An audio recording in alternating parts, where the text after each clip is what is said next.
उनको हम परमानेंट करेंगे। वो एक नीति बोली गई कि अब हम लोग 30 सितंबर तक हमने अल्टीमेटम दिया, 9 महीने इंशाल्लाह हम लोग आपको शहीद स्मारक पे बुलाएंगे। 14,500 हम कह रहे।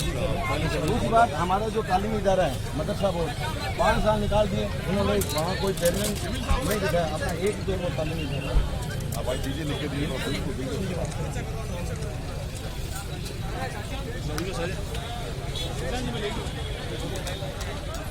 अगर आपके पास अपनी एक सियासी ताकत होगी, आपके पास अपनी एक सियासी पहचान होगी, तो जो काम हैदराबाद में मजलिस ने किया वो कोई मायूब बात नहीं है कि लखनऊ हो या राजस्थान में आप अपने तालीमी इदारे कायम कर सकेंगे।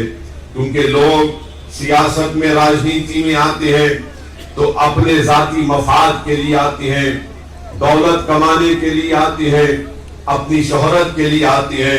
मगर मजलिस वो वाहिद सियासी पार्टी है जब अवाम ने, गरीब अवाम ने उनके लिए तकालीफ उठाई, गरीब अवाम ने मजलिस की कामयाबी के लिए जेल की सोबतों को बर्दाश्त किया। गरीब जनता और खास तौर से हमारी माँ और बहनों ने हैदराबाद में मजलिस के लिए बड़ी मेहनतें और कुर्बानियां दी। एक पोलिंग के दिन 2-2 घंटे हमारी महिलाएं लाइन में खड़े होकर जब वोट डालती है, उससे बड़ी कुर्बानी कोई नहीं पेश कर सकता। आकर बात करती है, अपनी तकलीफ को बयान करती है, अपनी शिकायत करती है, और अगर हम काम नहीं कर रहे तो हमारे मुंह पर आकर हम पर तनकीद भी करती है। हम उनका काम करते हैं।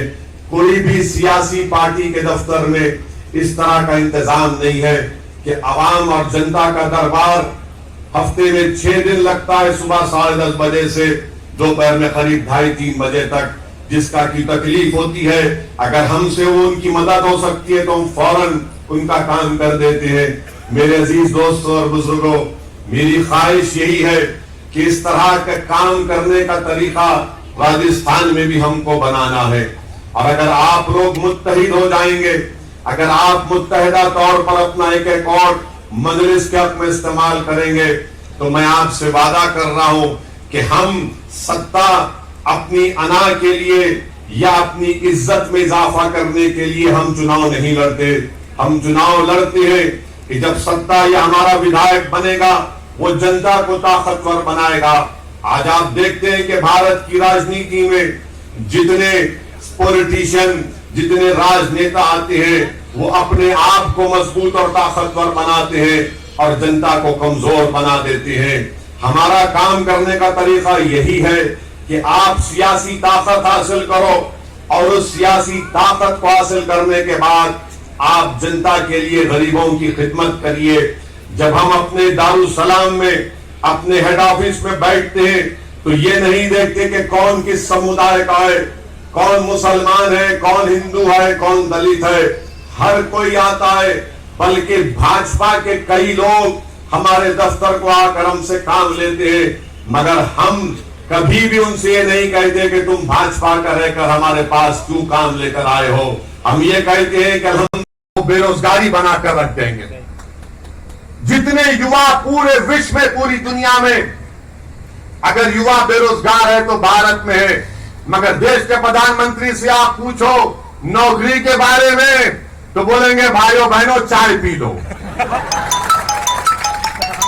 नौकरी किसी को नहीं मिलती। जब आप पूछेंगे महंगाई कंट्रोल क्यों नहीं कर रहे मोदी जी आप, तो बोलेंगे क्या मैंने राम मंदिर नहीं बना दिया। कोई गरीब बोलेगा कि किसान को उसकी धान की कीमत नहीं मिल रही है, तो मोदी जी बोलेंगे मैं अब ज्ञानवापी के पीछे पड़ चुका हूं।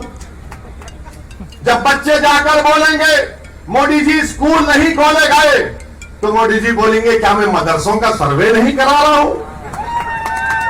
मैं हर चीज को हमसे जोड़ देते के ऊपर, किताब के ऊपर। और देश से प्रधानमंत्री बोलते हैं मन की बात में कि टेंशन मत लो इम्तिहान में। वो माँ बाप पर तो टेंशन में मर रहे मोदी जी। वो अपने बेटी और बच्चे के स्कूल को भेजाने के लिए उसके पेंसिल पर आपने जीएसटी लगा दिया, किताब पर जीएसटी लगा दिया। चावल का पैकेट जीएसटी, दाल की पैकेट जीएसटी, तेल का डब्बा जीएसटी, अब खाली सांस लेने पर जीएसटी लगाना बाकी है। तो जरूर एक सियासी ताकत और कुव्वत बनकर उभरेंगे। मेरे अजीज दोस्तों और बुजुर्गों, बीजेपी की सरकार देश में है और देश के प्रधानमंत्री ने बैठ जाए प्लीज, सब लोग बैठ जाए। एक शेर असद साहब के नाम कि संसला ताप है तेरा, आपकी रौनक बता रही है कि फैसला कैसा होगा। शिद्दत से मेहनत की है तो फैसला वही होगा जो आपने सोचा होगा। रौनकें अक्सर बतला देती है कि मंजर कैसा होगा, रौनकें अक्सर बतला देती है कि मंजर कैसा होगा। स्वागत के लिए मारा ओवैसी साहब का स्वागत है मामले की सरजमीन पर।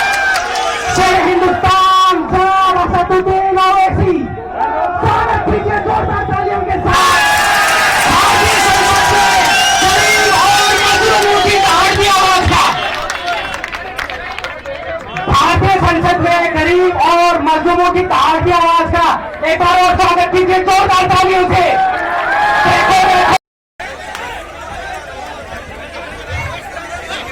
सभी भाई बैठ जाएं, जोरदार तालियां बजाएं, जोरदार तालियों से स्वागत करें शेर की दहाड़ की आवाज जनाब असदुद्दीन ओवैसी का। सब बैठ जाएं प्लीज।